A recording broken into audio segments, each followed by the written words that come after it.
నమస్తే. Iran, America యుద్ధ విరమణకు సంబంధించి ఇంకా చర్చలైతే ఏం మొదలు కాలేదు. దానికి ముందే అమెరికా ఓ 15 షరతులు పెట్టింది. ఈ 15 షరతులు గాని ఒప్పుకుంటే మేము నెల రోజుల పాటు కాల్పుల విరమణ పాటిస్తాం. ఆ 15 ఒప్పుకుంటే ఆ నెల తర్వాత వాటిని పరిశీలించి ఇక కాల్పుల విరమణ అనేది ఎక్స్టెండ్ చేస్తామో ఏదో చెప్పబోతారు. ఆ 15 కండిషన్స్ ఏంటంటే, మొదటిది అణ్వస్త్ర కార్యకలాపాలు పూర్తిగా మానేయాల. ఇక ఎప్పటికీ జీవితంలో ఇరాన్ దేశం అణ్వస్త్రాలు అనేది తయారు చేయదు అని రిటర్న్ అగ్రిమెంట్ లాగా రాసేసి ఇవ్వాలి.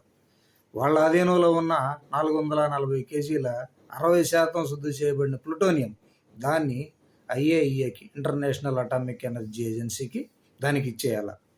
ఆ తర్వాత హర్మూజ్ జలసంధి మీద వాళ్ళకి ఎటువంటి హక్కులు ఉండవు. దాన్ని జాతీయం చేసేయాలి. జాతీయం కాదు, అన్ని దేశాల మీదకి హక్కులు ఉండేటట్టు, ఇంటర్నేషనల్ ప్రాపర్టీ అనమాట.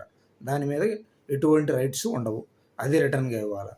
తర్వాత ఇప్పుడున్న రెజ్మీ నాయకత్వం మార్చి కొత్త నాయకత్వాన్ని ఏర్పరచుకోవాలి. ఇది ఒక కండిషన్. ఆ తర్వాత ఇప్పుడున్న వాళ్ళకున్న క్షిపణులు, మొన్న సాజల్ 1, 2, 3 అనే 3 రకాలు దాదాపు 4000 కిలోమీటర్ల రేంజ్ ఉన్నాయని, వాటన్నిటికీ రేంజ్ తగ్గించుకోవాలి. అంటే తక్కువ 500, 1000 లోపల కిలోమీటర్ల రేంజ్ ఉన్న క్షిపణులుగా రూపాంతరం చేసుకోవాలి, మాడిఫై చేసుకోవాలి. అంటే దీర్ఘశ్రేణి క్షిపణులు వాళ్ళ దగ్గర ఉండకూడదు. ఇలాంటివి చాలా ఉన్నాయి కండిషన్స్. అంటే పూర్తిగా ఇరాన్కి ఉరివేసేటట్టు అనమాట.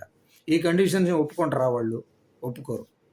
అంటే ఇది ఒప్పుకునే బదులు వాళ్ళని పూర్తిగా ఓడిపోయి రాజ్యాన్ని మొత్తాన్ని, ఇరాన్ మొత్తాన్ని వాళ్ళు హస్తగతం చేసుకొని వాళ్ళ పరిపాలన పెట్టుకున్నప్పుడు తప్పితే, వీళ్ళు ఇప్పుడున్న నాయకత్వం, వీళ్ళతో చర్చలు జరుపుతారు అనుకుంటున్న నాయకత్వం వాళ్ళు ఇవైతే నాకు తెలిసి ఒప్పుకోరు.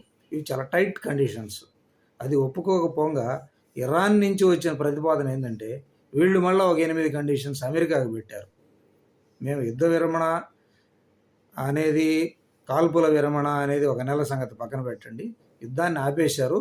దీని తర్వాత మాకు ఈ 8 కండిషన్స్ మీరు ఒప్పుకొని నిర్ద్వందంగా ఇక్కడి నుంచి వెళ్ళిపోవాలా ఇరాన్ నుంచి అని వాళ్ళు అడుగుతున్నారు. వాళ్ళు పెట్టిన కండిషన్స్ ఏంటంటే, ఇప్పటి వరకు మాకు జరిగిన భారీ నష్టానికి నష్టపరిహారం ఇవ్వాలి, భారీ నష్టపరిహారం. ఆ తర్వాత హర్మూజ్ జలసంధిని ఎప్పటికీ శాశ్వతంగా ఇరాన్ యొక్క ప్రాపర్టీగా గుర్తించాలా. అందులో మేము టోల్ గేట్ అది కూడా వసూలు చేసుకుంటాం. ఆ తర్వాత వీళ్ళ దగ్గర ఉన్న అణు కార్యకలాపాలు వీటిలో ఏమి మాత్రం యుఎస్కి హ్యాండ్ ఓవర్ చేయం. అనుభవం చేస్తామని వీళ్ళైతే చెప్పట్లేదు. శాంతియుత ప్రయోజనాలకి దీనికి మేము ఉపయోగించుకుంటాం ఈ అణు కార్యకలాపాలు అనేటివి. ముందు భవిష్యత్తులో కూడా ఇరాన్పై ఎటువంటి దాడిని చేయమని, వాళ్ళ నాయకత్వంపై, వాళ్ళ శాస్త్రవేత్తలపై, వాళ్ళ మిలిటరీ జనరల్స్పై ఎటువంటి దాడులు చేయము అని అమెరికా, ఇజ్రాయెల్ వీళ్ళిద్దరూ రాసివ్వాలా అని వీళ్ళు చెప్పారు. అంటే ఇక్కడ వీళ్ళు చర్చలకు కూర్చున్నట్ట అనిపిస్తుందా? అట్లయితే ఏమనిపించట్లేదు. వీళ్ళు చర్చలకు కాదు కదా, యుద్ధం ఆపినట్టుగా కూడా లేదు.